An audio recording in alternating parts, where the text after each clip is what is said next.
Hi everyone, welcome to Inquest IAS. कैसे हो आप सभी और सबकी स्टडी कैसी चल रही है? आज का जो अपना टॉपिक है that we are talking about the Karnataka protection of the right of freedom of religion bill 21। काफ़ी दिनों से ये न्यूज़ में है। आई एम जस्ट वेटिंग कि ये बिल पास हो and then I will share you about the all everything about the bill and the act, सबके बारे में आप लोगों से मैं बात करूँ, ठीक है? तो ये जो आपकी न्यूज़ है, इस तरीके की जो शॉर्ट हाईलाइट्स होती है, वो आपकी यूपीएससी, सीएससी, बीसीएस और दूसरे गवर्नमेंट एग्जाम्स के लिए, प्रीलिम्स एंड मेंस के लिए काफ़ी ज़्यादा इंपॉर्टेंट होती है। सो गाइज, मैं अंकिता चिंदल और अभी की क्लास में हम लोग कर्नाटक में पास किए गए फ्रीडम ऑफ रिलीजन बिल के ऊपर हम लोग बात करते हैं। अगर मैं आपको इसके थोड़ा सा बैकग्राउंड और इशू बताऊं तो कुछ वो इस तरीके से रहेगा कि कर्नाटक की स्टेट असेंबली में एक बिल लेकर आया गया, ठीक है? ये बिल बात करता है कि अगर आप लोग एक रिलीजन से किसी दूसरे रिलीजन में कन्वर्ट करते हो, तो अगर हम अपने संविधान की बात करें तो ये चीज़ अलाउड है कि अगर आप एक धर्म से दूसरे धर्म में जाते हो तो वो चीज़ अलाउड है। लेकिन अगर आप ऐसा कुछ प्रेशर में आके करते हो, किसी फ्रॉड तरीके से करते हो, एल्यूरमेंट से करते हो, या मैरिज के दबाव में आके आप ऐसा करते हो, तो वो चीज़ बाकायदा अपने संविधान में भी प्रोहिबिट की गई है, ठीक है?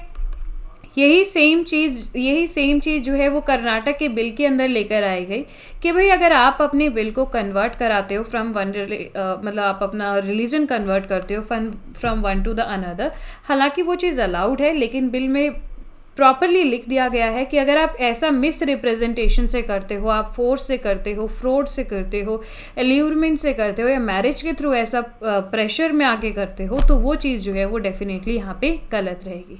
इसका मैं बैकग्राउंड बताऊँ तो बहुत सारी ऐसी माइनॉरिटी कम्युनिटी है, स्पेशली यहाँ पे भी जो फोकस किया गया है वो है क्रिश्चियन कम्युनिटी के ऊपर। क्रिश्चियन कम्युनिटी क्योंकि वो एक माइनॉरिटी कम्युनिटी है और माइनॉरिटी की वजह से वो काफ़ी ज़्यादा सप्रेस है, ओप्रेस्ड है और काफ़ी डिस्क्रिमिनेशन फेस करते हैं। इसीलिए ये माइनॉरिटी कम्युनिटी ने क्या किया हुआ है कि जो दूसरे रिलीजन के लोग होते हैं ना, उनसे बोलते हैं कि भाई तुम हमारे रिलीजन में आ जाओ, तुम्हें ये काम देंगे हम, ऐसे तुम्हारी सैलरी आएगी, ऐसे तुम्हारा पेंशन है। इस सब तरीके की बातें जो है ना वो मतलब अट्रैक्ट करने के लिए बोली जाती हैं। तो कर्नाटक ने ही नहीं, इससे पहले दूसरे स्टेट ने भी इस चीज़ के ऊपर लॉज बनाए थे कि भाई रिलीजन कन्वर्ट प्रेशर में नहीं आके होगा, फ्रॉड के तरीके से, ऐसा कुछ ये चीज़ गलत है, ठीक है? तो वही सेम चीज़ कर्नाटक ने भी अभी बिल जो है वो पास कर दिया है इस बारे में कि भाई फ्रॉड एंड ऑल, आपका रिलीजन आप एक जगह से दूसरे में पास नहीं कर सकते। अगर आप बिल के कुछ प्रोविजंस की बात करते हो तो कुछ पीनल प्रोविज़न क्या है कि अगर ऐसा ऑफेंस करता हुआ कोई भी बंदा पाया जाता है तो वो कॉग्निजेबल होगा और नॉन बेलेबल ऑफेंस रहेगा। Cognizable a very important word, और इसका मतलब होता है कि जो भी ऑफेंसिव बंदा है, जिसने भी ऐसा काम किया है, उस व्यक्ति के खिलाफ एफआईआर रजिस्टर्ड हो सकती है, that is a first information report. And जो पुलिस है या जो भी अथॉरिटी है वो without any kind of warrant उस बंदे को अरेस्ट कर सकती है, ठीक है? उस चीज़ को बोलते हैं अपन कि भाई ये particular offence is a cognizable offence. Non bailable है, कितना कोशिश कर लेना बेल नहीं मिलेगी। यहाँ पे 3 से 5 साल की जेल, 25,000 का फाइन मिलेगा अगर आप कानून को तोड़ते हुए पाए जाते हो, और अगर आप ऐसा फिर भी करते हैं तो 3 से 10 साल की सज़ा, 50,000 का फाइन मिलता है। अगर आप माइनर का, विमेन का या SC/ST कम्युनिटी के लोगों को पकड़ते हो और उनका रिलीजन कन्वर्ट कराते हो तो, ठीक है? तो ये वाली चीज़ है, थोड़ा सा इसको आप लोगों ने ध्यान में रखना है। लोकल स्टैंडी यहाँ पे अप्लाई नहीं होगी। मैं आपको पहले बता देती हूँ कि what do you mean by the locus standi. Locus standi का मतलब होता है that you has a power to approach the court, ठीक है? भाई आपके पास पावर होती है, अगर आप अगर आप सिटीज़न हैं, ऐसा कुछ हैं, तो you has a power to approach the court, उसको आप क्या बोलते हो? Locus standi. हालांकि वो चीज़ यहाँ पे अप्लाई नहीं हो रही। यहाँ पे ये बोला जा रहा है कि जो भी मतलब जिस भी बंदे का रिलीजन कन्वर्ट होना है ना, उसके फैमिली मेम्बर्स, उसके रिलेटिव या कोई भी बंदा उसके एसोसिएशन में ऐसी कोई भी कंप्लेंट जो है वो लेजिस्लेशन के पास सामने रख सकता है। एग्जेम्पशन क्या की गई है इस बिल के अंदर? द इम्पॉर्टेंट हाईलाइट है that we will need to learn about for the UPSC. Important exemption क्या की गई है? मान लीजिए अगर कोई एक बंदा पहले हिंदू में है, then he converted himself to the Muslim and then he back reconvert and come into the Hindu religion, तो उस चीज़ को यहाँ पे नहीं माना गया, that is exempted, please be remember. ठीक है, अगर कोई भी बंदा ट्वाइस कन्वर्जन करता है with in the two religion, ऐसा भी लिख के आ सकता है यूपीएससी में, तो वो चीज़ इसके अंदर एग्जेम्प्ट रहेगी। क्लियर हो जाएगा। इसके साथ अगर कोई व्यक्ति अपनी इच्छा के अनुसार ऐसा करता है वो भी एग्जेम्प्ट हो जाएगा, वो तो संविधान ने ही अलाउ किया है कि अगर आप ऐसा करते हो, अपनी इच्छा से करते हो, तो कोई दिक्कत ही नहीं है, फिर तो तुम करो। आर्टिकल 25 अलाउड करता है हमें दैट कि हमारे पास अधिकार होते हैं free to manage our religious affairs, right. अब सुनिए बात, अगर आप ऐसा विल से करते हो, अपनी इच्छा अनुसार करते हो, so you must have to go, you must have to inform your DM. आपको अपने डिस्ट्रिक्ट मजिस्ट्रेट को 30 दिन पहले ही चीज़ बतानी होगी।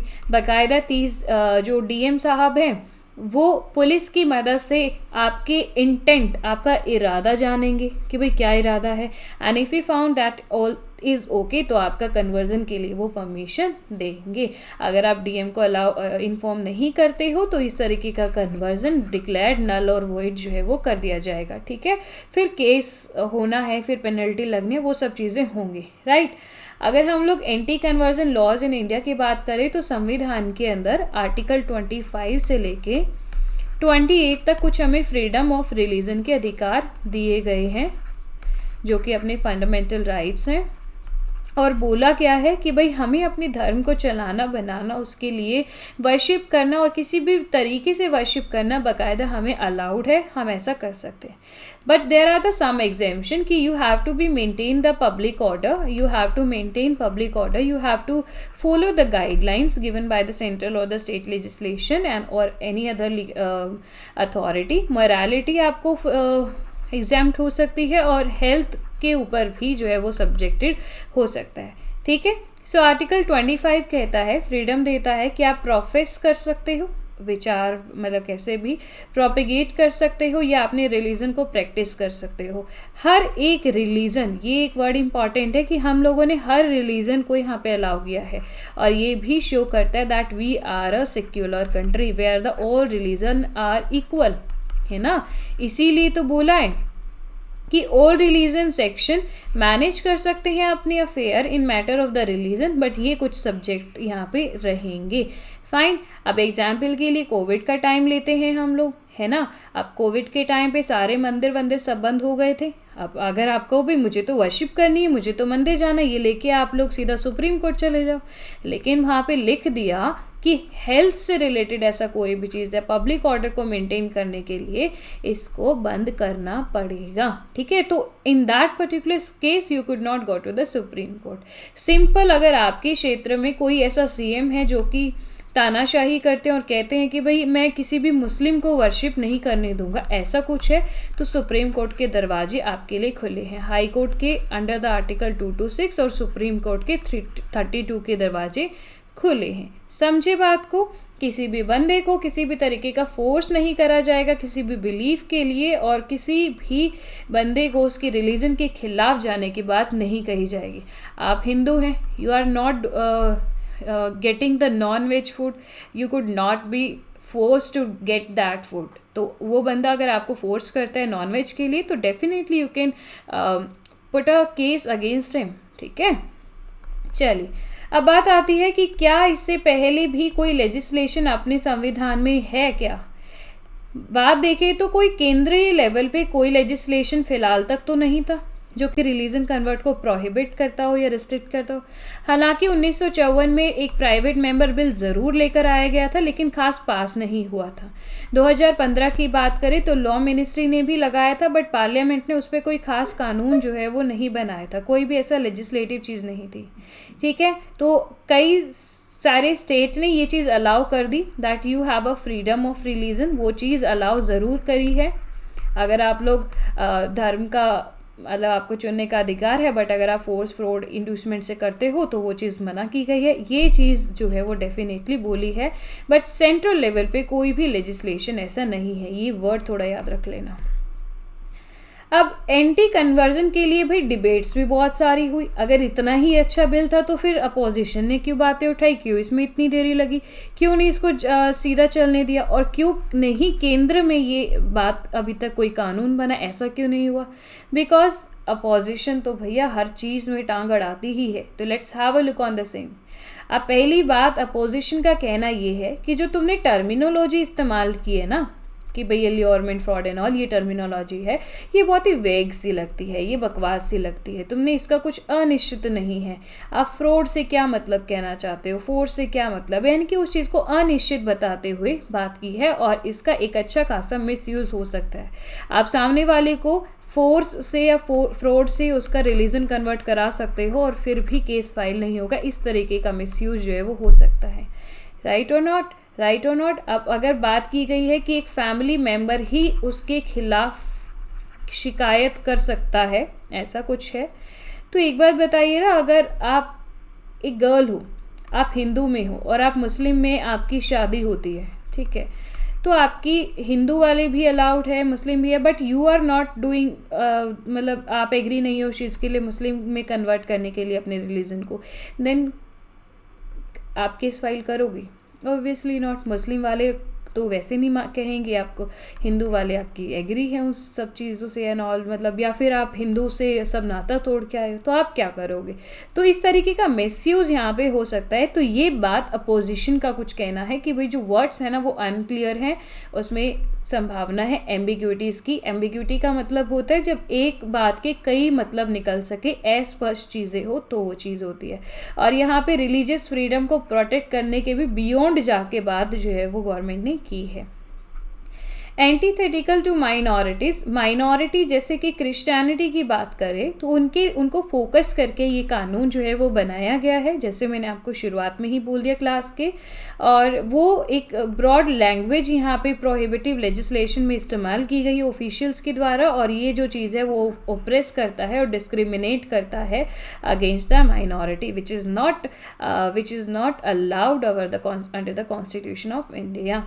एंथेटिकल टू सेक्युलरिज्म, ये सिक्योलरिज्म के लिए भी कहीं ना कहीं थोड़ा सा सही नहीं है, क्योंकि जो हमारा देश का फैब्रिक है secular fabric, where we put all the religion equal, उसको भी एक थ्रेट पहुंचाता है, और हमारी सोसाइटी की जो इंट्रिंसिक वैल्यू है और जो लीगल सिस्टम है उसके लिए भी थोड़ा सा खतरा बनता है। लेकिन सुप्रीम कोर्ट का क्या कहना है इस सब के केस में? सुप्रीम कोर्ट ने आज तक क्या बोला है? मैरिज और कन्वर्जन के बेस पे हदिया जजमेंट 2017 आई थी, तो सुप्रीम कोर्ट का ये कहना है कि भाई आपको किसे चुनना है, ठीक है, what are the matter of the dress, and of food, and of ideas, and of ideology, आपके लव एंड पार्टनरशिप, जो भी चीज़ है वो आप ही की अख्तियार में आती है। कोई सामने वाला इस चीज़ के लिए चूज़ नहीं कर सकता, ना ही तो कोई स्टेट, ना ही कोई लॉ ये नहीं बता सकता कि आप क्या चाहते हो, आपकी चॉइस ऑफ द पार्टनर क्या, ये सब कोई चूज़ नहीं कर सकता। हर एक बंदे के पास ये एबिलिटी होती है कि वो इन सब मैटर पे सोच सके और डिसाइड कर सके। यहाँ पे सुप्रीम कोर्ट ने ये बात बोली थी। प्रिंसिपल बात आता है कि right to marry a person, you are not a minor person, and you has a right under the article 21 that you have a right to marry a person of one's your choice, है ना, to whom you choice you want, you can marry that person। तो ये decision लेने का अधिकार भी आप ही के पास होता है अंडर द आर्टिकल 21, ना ही कोई स्टेट, ना ही कोई कानून इसके अंदर इंटरफेयर कर सकता है। और जो कि बात सही भी है, क्योंकि प्राइवेसी भी तो एक चीज़ होती है ना। Right to choose under the article 19, that is also a fundamental right given to the society, है कि नहीं? तो फिर सुप्रीम कोर्ट ने इस बात में अपने एक तरीके से पल्ला झाड़ लिया है। केस पुट्टुस्वामी या प्राइवेसी जजमेंट 2017 में क्या बोला कि भाई ये इंडिविजुअल की ऑटोनॉमी है, उसका डिसीजन है ये कि आपको किस तरीके से जीना है। कुछ और जजमेंट आई है और उनमें भी बोला गया है कि स्टेट और या कोर्ट इनका कोई भी फेथ में या किसी भी अडल्ट के राइट पर या लाइफ पार्टनर को चूज़ करने में कोई जुरिस्डिक्शन काम नहीं आएगी। इंडिया एक फ्री और डेमोक्रेटिक कंट्री है और ये हमारे अडल्ट के राइट होते हैं ऑफ लव एंड मैरी के, एंड फ्रीडम पे एक चिलिंग इफेक्ट जो है वो डालते हैं। ठीक है, it is a core zone of privacy के अंदर ये बात आती है, सो हम लोग इसमें इंटरफेयर बिल्कुल भी नहीं कर सकते। और अगर ऐसा होता है which is unviolable and the choice of a life partner whether by marriage or outside of it, ये एक बंदे का पर्सनहुड है, इनकी उसकी खुद की चॉइस है, तो आप इसमें ऐसा कुछ भी चीज़ नहीं डाल सकते हो। ठीक है, अब वेदर आप एक मैरी की बात करते हो, whether you are talking about a faith, ये इंडिविजुअल के राइट्स बोले गए हैं about the supreme court. Now अभी समस्या किसको है इस बिल या इस एक्ट से, किसको समस्या है? वो है क्रिश्चियनिटी को, क्योंकि भाई उनका तो ये चीज़ चल रही थी कि वो तो कन्वर्ट करा रहे थे रिलीजन को और अपनी माइनॉरिटी को मेजॉरिटी में जाना चाह रहे थे। उनके पीछे कारण क्या है? क्योंकि वो that because they are living in a minority religion and they are facing the some suppression in the society, right और नॉट? सप्रेशन फेस कर रहे हैं, वो कहीं ना कहीं डिस्क्रिमिनेशन फेस कर रहे हैं, इसलिए they want to be in a majority, they want to be their seat, है कि नहीं? तो that is the big problem here, वो एक चैलेंज भी है। अब अगर हम लोग अपने यूपीएससी के हिसाब से बात करें तो आर्टिकल 25 से लेके 28 तक आप लोगों को पढ़ने होंगे, कितना अधिकार होता है, फ्रीडम ऑफ रिलीजन और वो सब। यहाँ पे राइट टू चूज़ आर्टिकल 19 और आर्टिकल 21 प्राइवेसी वाला भी इम्पॉर्टेंट हो जाएगा। ठीक है, तो ऐसी की जो जजमेंट रहती that you must be consider. अब इसके साथ वे फॉरवर्ड बात करते हैं, तो गवर्नमेंट ने कुछ ऐसे कानून बनाए हैं that this do not curb one's fundamental right. एक ऐसे कानून बनाते हुए कहा है कि भाई हमारे ऐसे जो भी कानून होंगे वो फंडामेंटल राइट को हार्म नहीं करेंगे। अगर ऐसा करते हैं तो भी जुडिशियल रिव्यू के तहत सुप्रीम कोर्ट इंटरफेयर करेगा, तो हम तो यहाँ पे हार्म करेंगे नहीं। इसके साथ और हैम्पर द नेशनल इंटीग्रेशन, और नेशनल जो भावना है हम उसको भी हैम्पर नहीं करेंगे, बल्कि instead these laws need to strike a balance, बल्कि हमें कुछ ऐसा बैलेंस बनाना चाहिए जो कि फ्रीडम और मैलाफाइड कन्वर्जन के बीच में हो। ठीक है, अब बात ये आती है, now the thing is here, freedom और जो मैलाफाइड कन्वर्जन है ना, बात तो वहाँ पे उठी हुई है कि आपको रिलीजन कन्वर्ट करने का अधिकार है, कर लीजिए, कोई इशू नहीं है, that you has a freedom. Article 25 से लेके 28 हमारा संविधान ये फ्रीडम देता है। लेकिन अगर आप मैलाफाइड कन्वर्जन करते हो, वो फोर्स, एल्यूरमेंट, मैरिज, ऐसा कुछ भी कन्वर्जन करते हो, तो उसके खिलाफ ये बिल जो है वो लेकर आया गया है और कुछ पेनल्टी लगाई गई है। इसी तरीके से आपको अपने मॉडल आंसर को भी एंडिंग करना है। ठीक है, तो आई होप कि चीज़ें क्लियर हो गई होंगी आप लोगों को। इफ़ येस तो let me know in the comment section guys, and कोई भी डाउट, क्वेरी कुछ है इसके बारे में तो आप ज़रूर बताइएगा, and what your opinion, so also let me know in the comment section. Now it's your turn guys, do like करिए, शेयर करो, सब्सक्राइब करो अगर आप चैनल पे न्यू हैं, बेल आइकन को अभी के अभी प्रेस कर लीजिए ताकि आपको हर क्लास की अपडेट मिल जाए। इम्पॉर्टेंट जो एडिटोरियल्स आते हैं आपके, वो भी आपके चैनल पे डेली अपलोड हो जाएंगे, और पॉलिटी को यूजिंग माइंड मैप्स की हेल्प से भी हम लोग कवर जल्दी ही करेंगे।